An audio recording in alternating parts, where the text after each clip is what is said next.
mais um programa Pensamento em Marcha aqui no canal Pororoca Cabana. Neste programa Pensamento em Marcha, nós vamos tratar com vocês sobre um tema econômico, mas fundamental para a nossa vida. Nós vamos tratar da chamada inflação e, em particular, de um tipo de inflação específica que é a carestia do custo de vida. Acompanhe a gente aqui no Pensamento em Marcha, neste programa tratando sobre a inflação e sobre a carestia do custo de vida no Brasil, o que é que isso significa, como é que isso impacta a nossa vida e, principalmente, por que, em alguns momentos, nós temos processos inflacionários tão elevados quanto esse que nós temos agora no país. Este é o programa Pensamento em Marcha, no canal Pororoca Cabana. Durante muito tempo, a inflação foi um problema central para a economia brasileira. Durante todo o período que vai desde o final da década de 70 até a década de 90, nós tivemos no Brasil inflações muito elevadas. O que é a inflação? A inflação ela é um fenômeno econômico da persistência do aumento dos chamados custos de produção das mercadorias. O conjunto das mercadorias e o capitalismo, ele é basicamente uma sociedade que é vinculada à produção de mercadorias. Como diria um autor lá do século XIX, o capitalismo ele é um amontoado de mercadorias. E justamente por conta de que as mercadorias, ao serem produzidas, elas exigem com que se tenha determinados insumos, ou de outra forma, cada mercadoria é resultado de um conjunto outro de mercadorias numa determinada economia. Muitas vezes, essas mercadorias que são necessárias, esses insumos que são necessários para a produção de um determinado bem, eles não são propriamente produzidos no país. Eles têm que ser importados, ou seja, tem que vir de um outro país.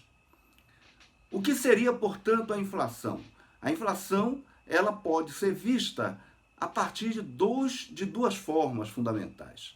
A chamada inflação de custos ou inflação de oferta e a chamada inflação de demanda. Esses dois tipos de inflação, eles têm sido comumente recorrentes no Brasil e, como nós estávamos falando há pouco, naquele período que vai do final da década de 70 até a década de 90, nós tivemos uma inflação quase que permanente. Aquela inflação, durante algum período, gerou inclusive um processo chamado hiperinflação, ou seja, as inflações eram tão altas que durante um determinado período de tempo, um mês, tu chegavas a corroer quase todos os ganhos, principalmente daqueles que vivem de salário. Nós vamos ver que um dos principais problemas em relação à inflação é justamente aquele que atinge os salários. A inflação de demanda, ela se vincula à ideia de que em um determinado período de tempo haja um certo aquecimento da economia, um certo crescimento da economia, em que a população, a partir desse aquecimento da economia, acabe buscando ter acesso a uma quantidade maior de bens. E, entretanto, a produção desses bens não acompanha o crescimento da demanda, não acompanha o crescimento do consumo. Essa inflação de demanda, ela é pouco comum no Brasil. Somente em alguns poucos momentos nós tivemos processos de crescimento ou de reajuste dos preços de forma constante a partir disso que nós chamamos de inflação de demanda. Inclusive por um aspecto fundamental. No caso brasileiro, sempre houve uma coisa chamada compressão salarial, ou seja, os salários do povo brasileiro sempre foram mantidos muito baixos.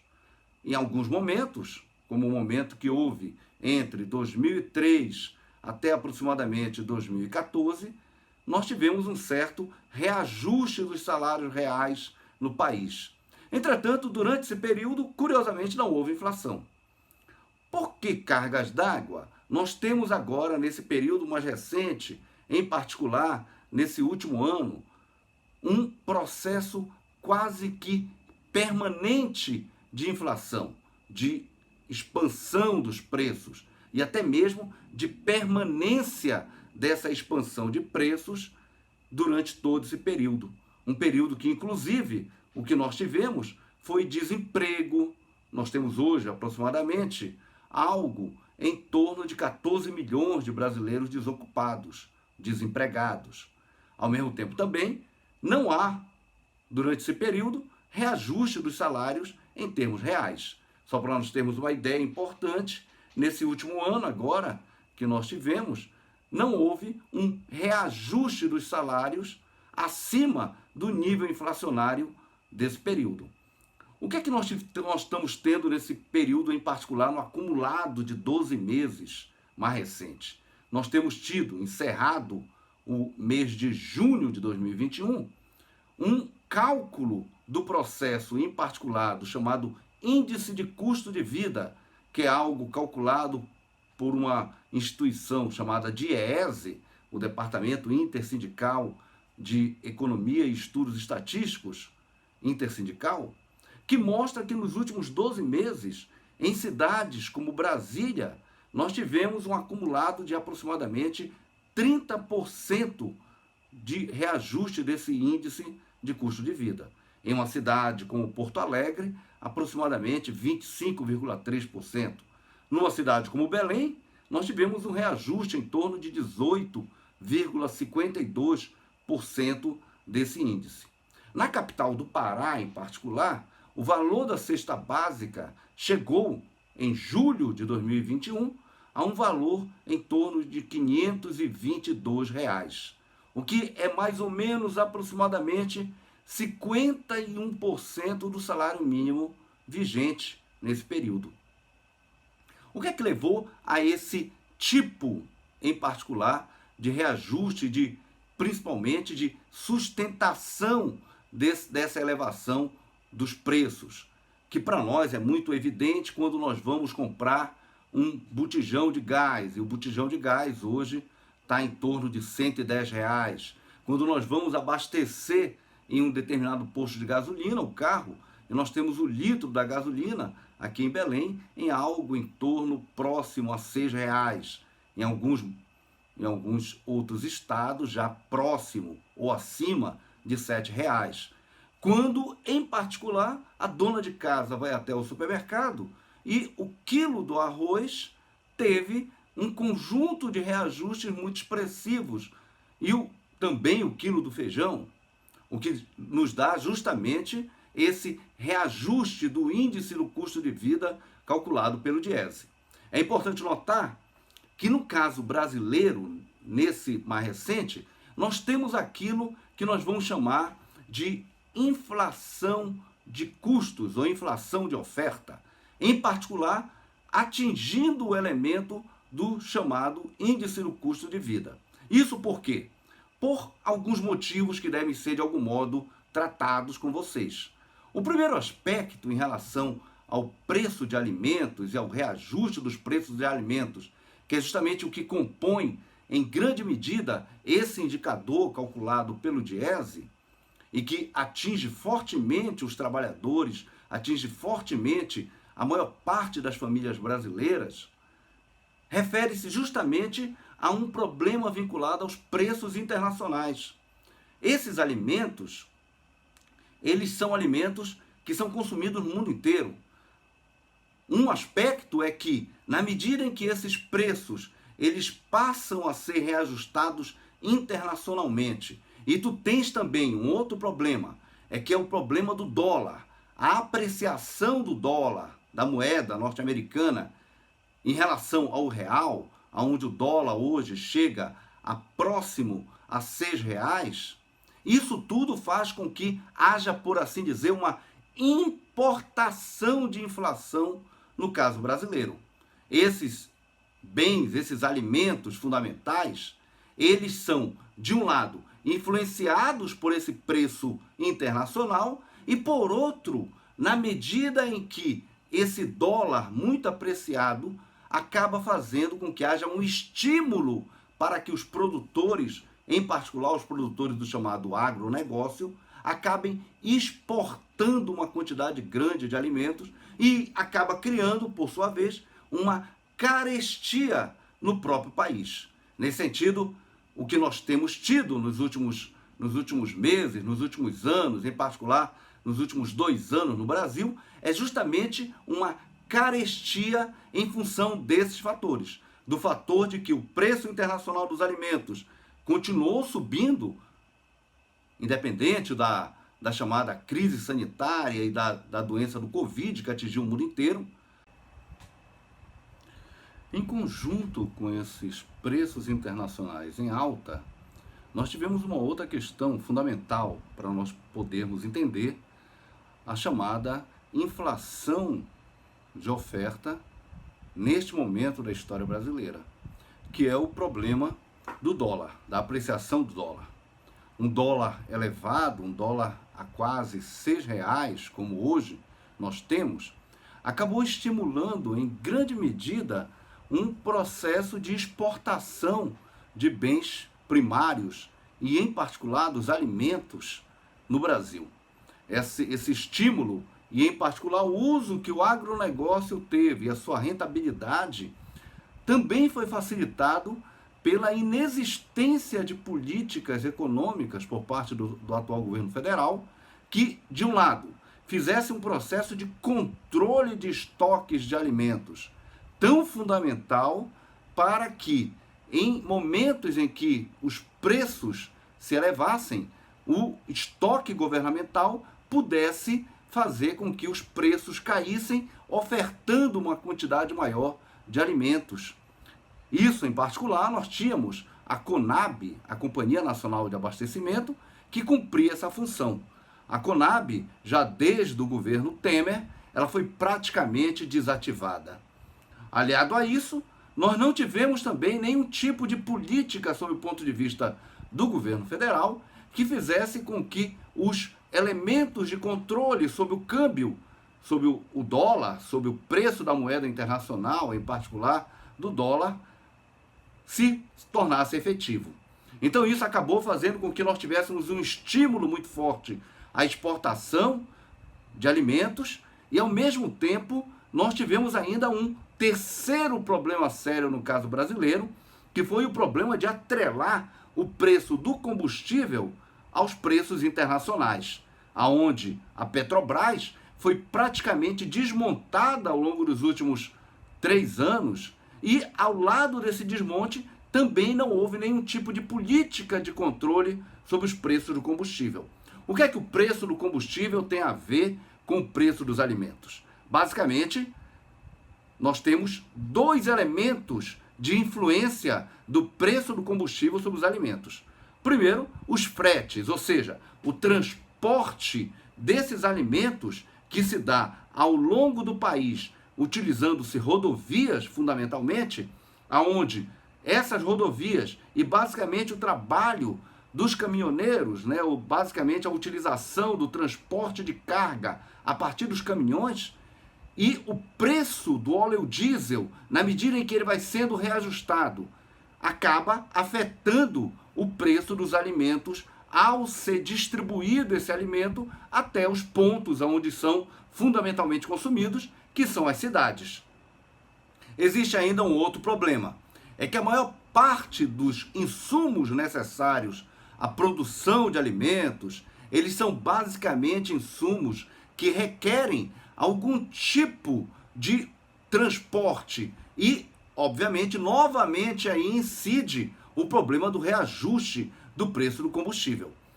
Esse preço do combustível, aliado também aos diversos desajustes que ocorrem em termos de distribuição nacional de alimentos, provocado pelo aspecto que anteriormente nós colocamos, da inexistência de um estoque regulador, acabou produzindo o efeito de carestia que nós temos hoje no país. O processo inflacionário, portanto, esse processo em particular da incidência da inflação, do reajuste de preços sobre os bens básicos de alimentos, é um dos problemas mais sérios que nós temos principalmente em uma sociedade como a sociedade brasileira, que é extremamente desigual e aonde a maior parte do povo brasileiro acaba tendo salários, acaba tendo rendas médias muito baixas. Portanto, políticas que possibilitem o controle desses preços a partir de ações que possam principalmente incidir sobre o elemento do controle do câmbio, sobre o elemento da Petrobras e da reativação da Petrobras enquanto uma estrutura de controle dos preços dos combustíveis a nível nacional, e também sob o ponto de vista de políticas de regulação dos estoques de produção de alimentos, são fundamentais. Isso nós chamaríamos de segurança alimentar. O maior problema da carestia, o maior problema da incidência de um processo quase que permanente do reajuste de preços dos alimentos é justamente aquele que provoca um problema ainda mais sério, que é a fome. Hoje nós já temos uma quantidade muito expressiva de brasileiros que estão sob condições de insegurança alimentar. Segundo o estudo da Rede Brasileira de Pesquisa em Soberania e Segurança Alimentar, a Rede Pensan, nós temos hoje cerca de 116 milhões de brasileiros que convivem com algum grau de insegurança alimentar. E destes, aproximadamente 43,4 milhões não dispõem de alimentos em quantidade suficiente, o que acaba provocando, obviamente, uma anemia coletiva, um problema muito sério sob o ponto de vista das condições de reprodução física dessas pessoas. Sendo que 19 milhões de brasileiros, segundo essa mesma pesquisa, apresentam ou se encontram em estado famélico, ou seja, sem acesso à quantidade suficiente de alimentos capaz de suprir a sua condição de vida. Portanto, nós temos hoje no Brasil dois problemas colocados muito sérios. O problema, novamente, de uma inflação que se reproduz no tempo e que acaba incidindo, em particular, sobre um problema de carestia, sob o ponto de vista do reajuste de preço dos alimentos básicos. E nós temos um outro problema colocado, que é o problema de, novamente, o Brasil entrar no mapa da fome mundial. Dois problemas que necessitam ser resolvidos rapidamente e que necessitam ser resolvidos sob o ponto de vista, inclusive, da manutenção das condições de vida futura da nossa sociedade. Alguma coisa que nós chamamos de soberania alimentar e que se vincula também à soberania nacional brasileira. Ir ao supermercado se tornou uma tarefa difícil para os brasileiros. Para a gente sobreviver, a gente tem que sair catando os mais baratos, mais em conta, para a gente não passar necessidade, né? Segundo o Departamento Intersindical de Estatística e Estudos Socioeconômicos, DIEESE, a cesta básica já consome mais da metade do salário mínimo do trabalhador do Brasil. Ainda de acordo com o DIEESE, no mês de julho, os brasileiros tiveram que comprometer mais de 50% do salário mínimo para comprar os alimentos da cesta. O IBGE tem mostrado, que é o órgão que calcula, que faz o cálculo da inflação, tem mostrado esse aumento significativo nos últimos meses, né? De janeiro a julho, por exemplo, desse ano, o aumento já é de quase 5% e 9% aí no acumulado nos últimos 12 meses. Então é um impacto importante no orçamento familiar. No Pará, o óleo de cozinha com alta acumulada é de 81,61%, o arroz com reajuste acumulado de 56,43% e a carne bovina com alta de 23,31% são os principais vilões. Está cada dia mais difícil a situação da população brasileira, principalmente a mais pobre. Este foi o programa Pensamento em Marcha e nós tratamos com vocês um pouco sobre o problema da carestia e, em particular, sobre o problema inflacionário e também sobre essa nova entrada, infelizmente, do Brasil no mapa da fome. Continue com a gente, se inscreva no canal Pororoca Cabana e também assista o programa Pensamento em Marcha durante toda a quinta-feira. Muito obrigado.